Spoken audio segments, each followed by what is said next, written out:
topics and opinions expressed in the following show are solely those of the hosts and their guests and not those of W4CY Radio, its employees, or affiliates. We make no recommendations or endorsements for radio show programs, services, or products mentioned on air or on our web. No liability, explicit or implied, shall be extended to W4CY Radio or its employees or affiliates. Any questions or comments should be directed to those show hosts. Thank you for choosing W4CY Radio. Welcome to the Ask the Expert show on W4CY Radio and Talk4 TV, where we bring you educational information from top local experts in the fields of legal, health, financial, and home improvement. Now sit back and listen to experts in family law, association law, hearing loss, business brokers, home care, along with many other topics. Now here are your hosts, Steve-O and Sophia.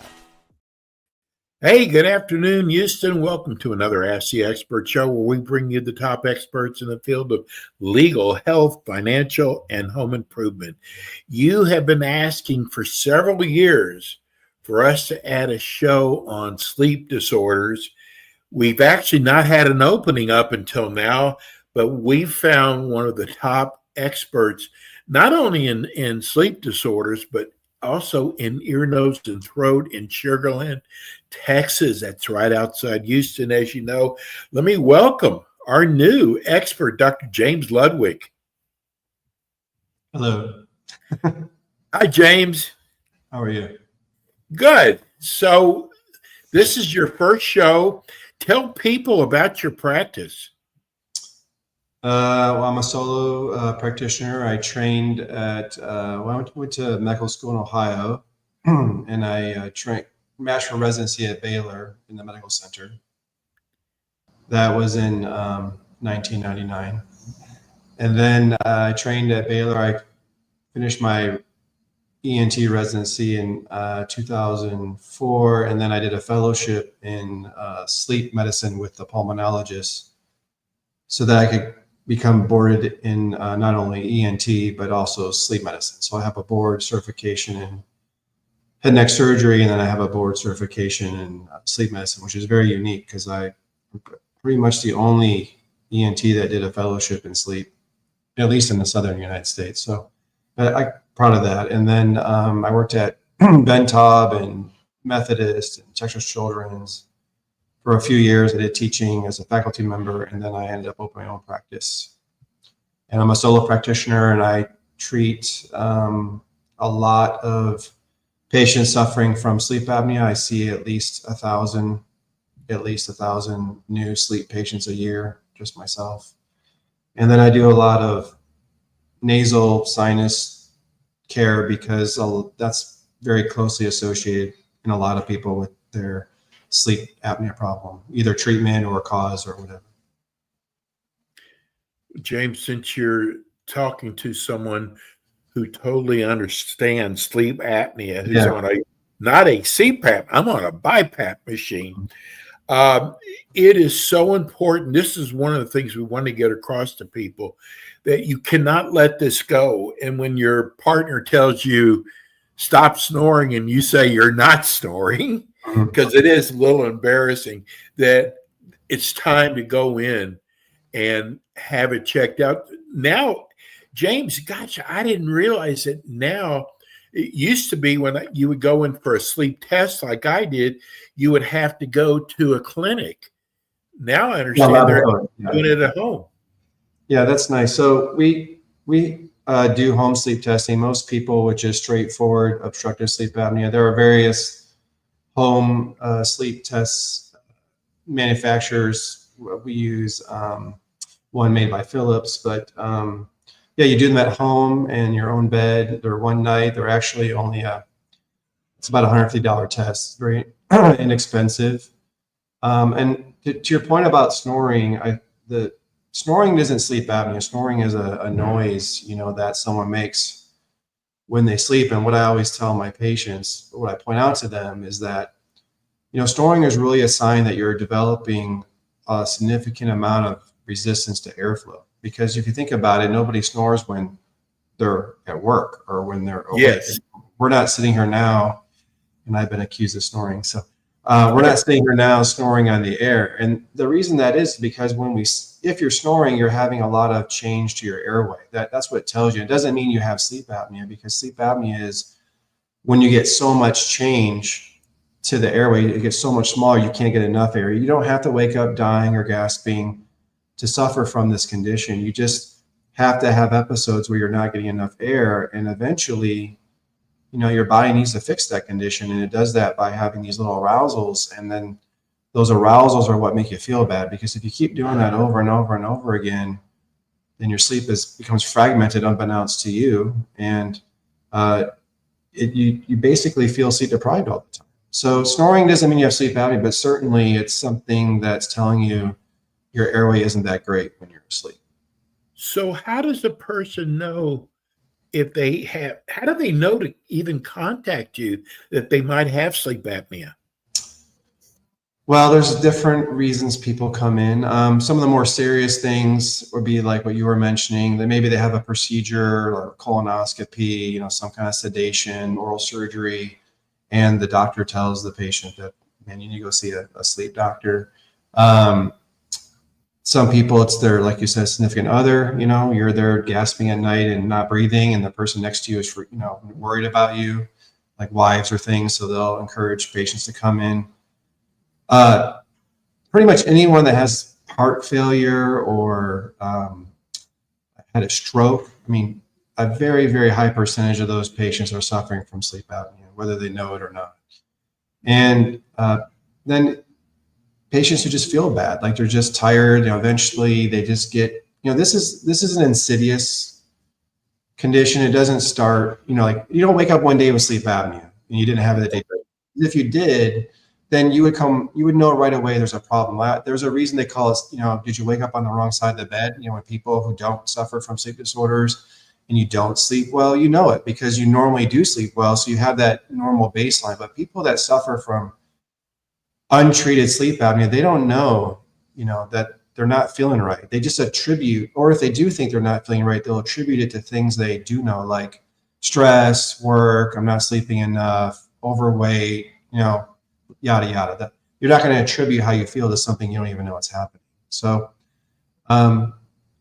anyway, those are the reasons people come in, and a lot of people come in and they've had this for a decade or longer, and they don't know it. And so it's very eye-opening for patients when they find out they have it. And, to be honest, I know you said you have a bi-level or BiPAP machine. And I think a lot of reason people don't come in is because they don't want a CPAP machine.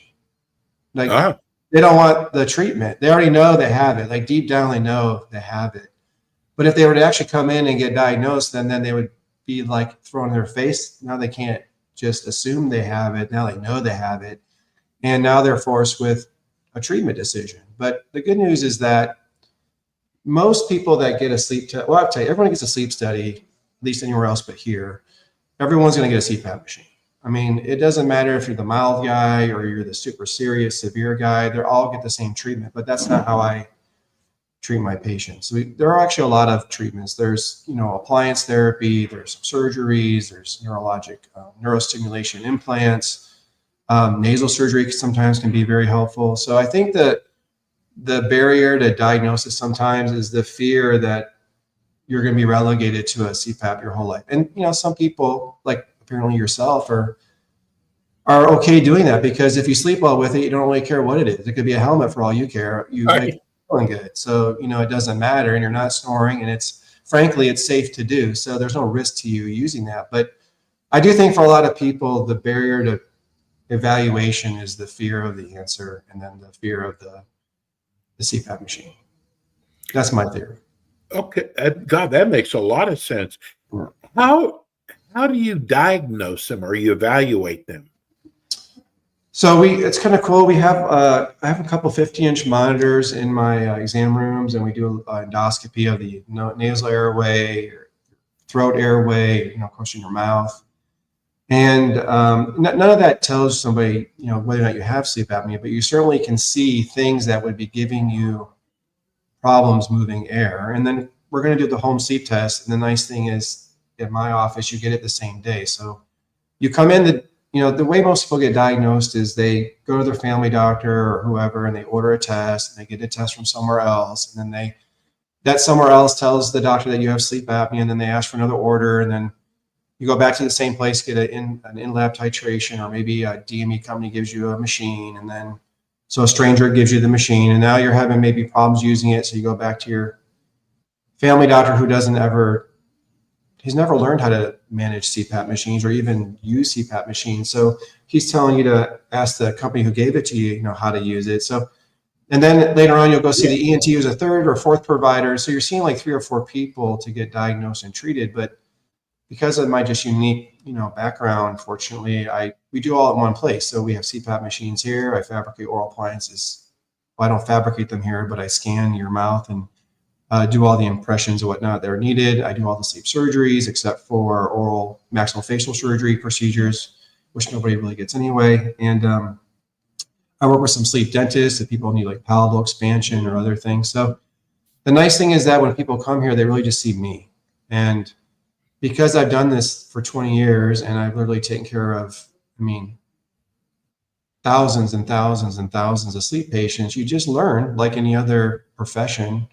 You learn a lot. People teach you a lot. Your patients teach you a lot. And the more you see, the more you know. And you learn how to put these different treatments together, to make someone as successful as they can be in treating their sleep. Which way have you found to be the most successful way to treat sleep apnea? Well, it depends what you have different ways. Well, it depends on what you define success. If you're defining success as cure, which means you no longer have it, the reality is some people, that's not technically feasible. Like say, for example, you didn't want your CPAP machine. You said, I want surgery. It may not be technically feasible to cure you. It may be reasonable to make you a heck of a lot better than perfection, but a heck of a lot better, still a heck of a lot better when you have no treatment at all. So it really depends on why you have airway obstruction. So the way, going back to your question in a circular way, is the way we evaluate if someone really wants to understand why they have sleep apnea, because a sleep test does not tell you why that you have it. It just tells you have it. Okay. It's like your sink doesn't drain and you don't know why it doesn't drain. Okay. You just know it doesn't drain. Drano is CPAP. You pour the Drano in, and whatever the problem is, it finds it, and now your sink drains, and all you care about is your sink drains. But if you don't want to use Drano, you want a plumber to come out, you don't want him to turn apart your house, you want him to know where the problem is. And so for sleep apnea, that analogous thing is called sleep endoscopy. So what we do is we actually knock you out with drugs like propofol, and then we do an exam with the camera of your airway, and we watch you obstruct. And then we understand why you obstruct. So sleep test tells you that you do obstruct. Sleep endoscopy, to the best of our ability, tells you why you obstruct. And then once you understand why you obstruct, then you can start talking about, other treatments, surgical treatments for sleep apnea. But to try a CPAP machine, again, you don't need to do that, because a CPAP machine keeps your entire airway open. It doesn't matter where the problem is for 95% of patients.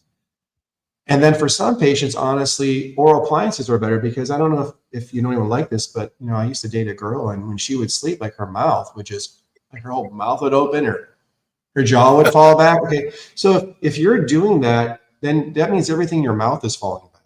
And for those patients, honestly, oral appliances are a better treatment, because oral appliances keep your mouth closed, and they either stabilize your jaw or they help you move it forward. So for that patient, an oral appliance would be the best therapy, at least as part of their therapy. Now, it may not be all they need. And so that's the trick, is to put together something that gives someone a lot of benefit, especially the patients who are unwilling to use CPAP. Because I see a lot of people, a lot, who they're diagnosed 5, 10 years ago. They tried CPAP for a week or two, a month, this mask, that mask. And they're not like you, they're not able to use it. And so they just give up, and they literally live the rest of their life sleeping like crap, and they just accept it. And I think that's terrible. So for those patients, something is better than nothing. And there are a lot of things that we can do to help people feel a lot better, even if we're not curing them. Some of them are cures, but just to be realistic, making someone feel a lot better is a home run for most people. We just got our first text from Joe in Galveston. I am really enjoying this show. I suffer from sleep apnea. I am definitely going to make an appointment. My question to you is, what happens if you don't take care of this? Yeah, that's a good question. So, I used to have a lab. I had a lab for 10 years next to my office. I don't have a lab anymore because insurance doesn't pay much for testing and you can't get them approved. So financially, unfortunately, it was not doable. But for 10 years I did. And what I liked about having my sleep lab, and I promise I'm going to answer your question. I'm going to get there, so be patient with me. But when I had my lab, when you have a real test, you have a whole EEG. So you have like the whole EEG montage. You have a 12 lead EKG all night. You have airflow sensors, 2 of those, oxygen. You have leg movement sensors. You have muscle tone. I mean, eye electrodes. So you're getting a lot more information, which you don't necessarily need to diagnose sleep apnea. But what it was great for was we also had this infrared camera. And I'm going to tell you, all your listeners, you need to do this. If you think you have sleep apnea and you have an iPhone, on your iPhone in the camera setting, there is a time-lapse photography option. Put that camera or that phone on your nightstand, put a nightlight on so you can see, and record yourself sleeping all night. If you're all over the bed, you have sleep apnea very likely. Because remember, every time you obstruct, you have to come out of sleep to fix it, whether you know it or not. And that causes your body to move. And so people literally are very restless when they sleep with untreated sleep apnea. And some people are having 100, 200, 300. I have a guy last week, 500 obstructions in just one sleep period. Imagine 500 times you can't breathe. I mean, it's just crazy. And this guy has a job and kids. I'm like, how do you even function?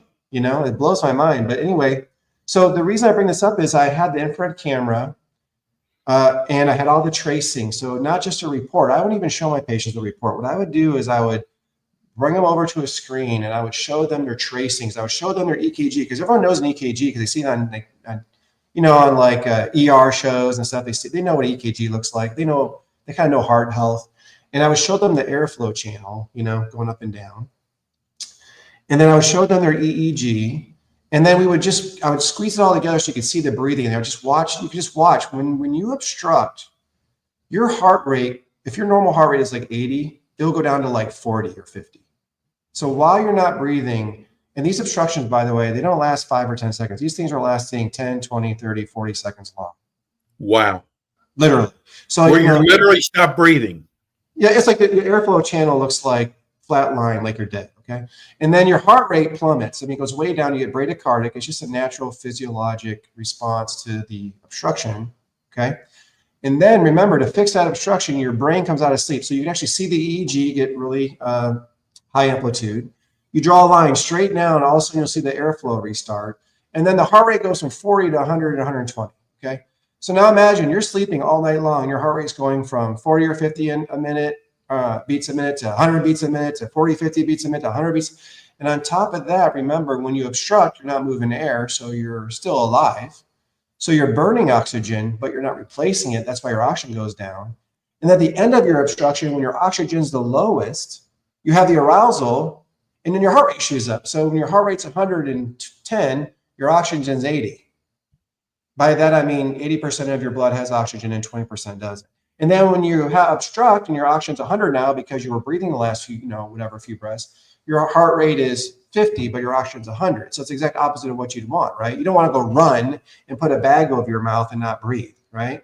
You want the most oxygen when your heart rate's the highest if you had a choice. So the long-term consequence, this is the cigarette analogy I use. It's like, yeah, doc, I know I got sleep apnea. And yeah, doc, I know I should stop smoking, right? And no one cares until they have their cancer diagnosis or their COPD diagnosis. And it's the same thing with untreated sleep apnea. It's like, yeah, doc, I know I got to treat my sleep apnea, and then they get a heart attack at 55 or they get a stroke at 55. And now they're like, God, I need to treat my sleep apnea. It's like, yeah, I mean, that's what you should have done at 35. Right.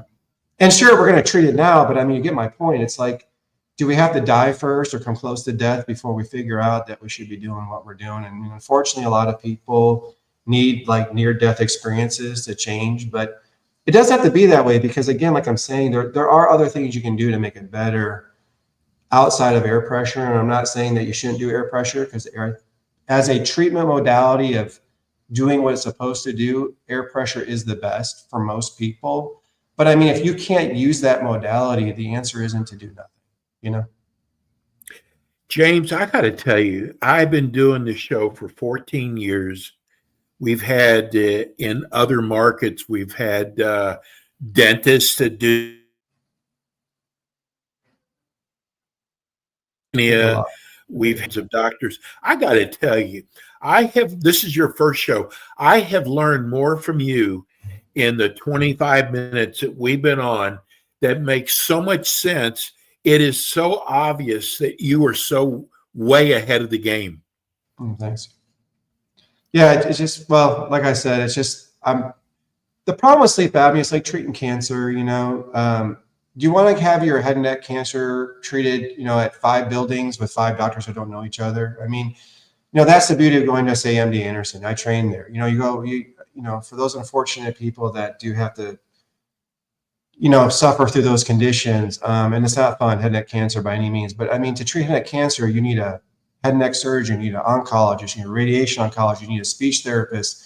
And what's great about MD Anderson is that they're all next to each other. You just go from one to the next, and then we all meet and talk about it. But right, almost sleep apnea, it's not like that. You go to different doctors and they only know, like, you're the nail and they're a hammer, and they're only going to offer you what they know. If you go to a sleep dentist, you're only going to get an appliance. If you go to a pulmonologist or a family doctor, you're only going to get a CPAP machine. If you go to an ENT, you're probably going to get some bad palate or uvula surgery or something you shouldn't be getting, because I went to the number 1 or 2, hands down. No one will argue. Baylor back in 1999 was the number 1 or 2 program in the United States of America, hands down. VA, Bentob, Children's, Methodist, St. Luke's, facilities that we got to train at. And my training sucked in sleep. It was terrible. And that's why I did the fellowship, because I knew that I was deficient. I knew it. And I knew when I worked at the VA and these vets would come in who can't use CPAP, and I couldn't help them. And I felt terrible that we were offering them just one operation. It was UPPP. And if that didn't work, well, we had UPPP. You didn't like it, that didn't work, that's it. So that's the problem with sleep. And what I've been blessed with is that I have all this experience, and I have all of y'all guys to help, and y'all teach me day after day, patient by patient, Give everybody your website and your phone number.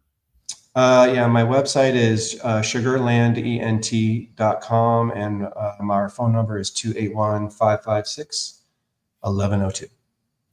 James will be back again with us next month. James, thank you so much. Great show. Have a happy holiday. We'll see you next month. Thank you. Merry Christmas. Thank you all. Yeah, same to you. That's Dr. James Ludwig. That's it for us today. We'll be back again with you next week with more Ask the Experts. Thanks for tuning in today to the Ask the Experts show on W4CY Radio and Talk4 TV. Tune in next week and every week to hear more from our experts on personal injury, insurance, air condition repairs, estate planning, Medicare, and many other topics in the areas of legal, health, financial, and home improvement. See you next week.